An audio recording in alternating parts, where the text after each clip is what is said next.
காஞ்சி மகா சுவாமிகள் அருளிய தெய்வத்தின் குரல் பாகம் 4 பகுதி 359.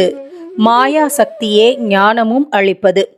ஈஸ்வரன் ஞான ஸ்வரூபி, அவனே ஞானம் தருபவன் என்கிற விஷயத்தை சொல்லாமல் சொல்லும் சூக்ஷ்மமான முறையில் ஆச்சாரியால் கேனோபனிஷத் பாஷ்யத்தில் வெளியிட்டிருப்பதாக தோன்றுகிறது.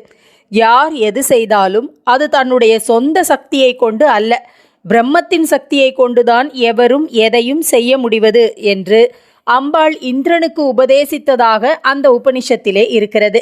மூலத்திலே அம்பாளை ரொம்ப சோபை உள்ளவள், உமா என்றும் ஹைமவதி என்றும் பெயர் உள்ளவள் என்றுதான் சொல்லியிருக்கிறது. ஆனால் ஆச்சாரியாலோ இதற்கு பதம் பதமாக செய்த பாஷ்யம், வாக்கியம் வாக்கியமாக செய்த பாஷ்யம் ஆகிய இரண்டிலும் அம்பாளை திரும்ப திரும்ப வித்யா என்று சொல்கிறார். வித்யா என்றால் ஞானம் என்றே அர்த்தம். ஞானம் என்றால் அத்வைதத்தில் பிரம்ம ஞானம்தான், அதாவது ஜீவன் தன்னுடைய ஆத்மாவே பிரம்மம் என்று உணர்வதான அத்வைத ஞானம்தான்.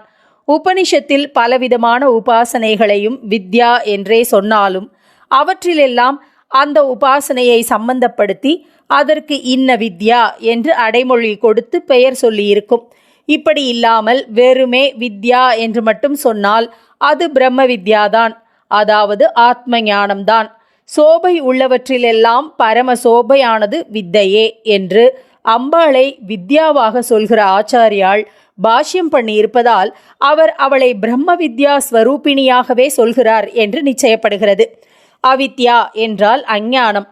மாயையை ஆச்சாரியால் அவித்யா என்றே சொல்வார்.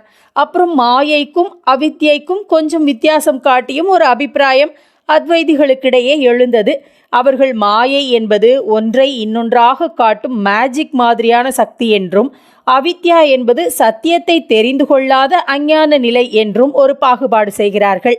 பிரம்மம் மாயையோடு சேர்ந்துள்ள போது ஈஸ்வரனாகிறது என்றும், அவித்யினால் கட்டுப்படும் போது ஜீவனாகிறது என்றும் அவர்கள் சொல்கிறார்கள். அது இருக்கட்டும்.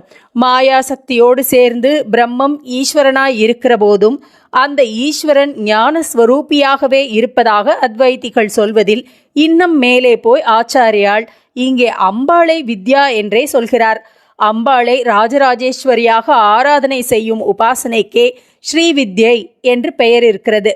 அந்த ஆராதனையையும் ஆச்சாரியால் யந்திர பிரதிஷ்டை, சௌந்தர்ய லகரி, ஸ்தோத்திரம் முதலியவற்றால் போஷித்திருக்கிறார்.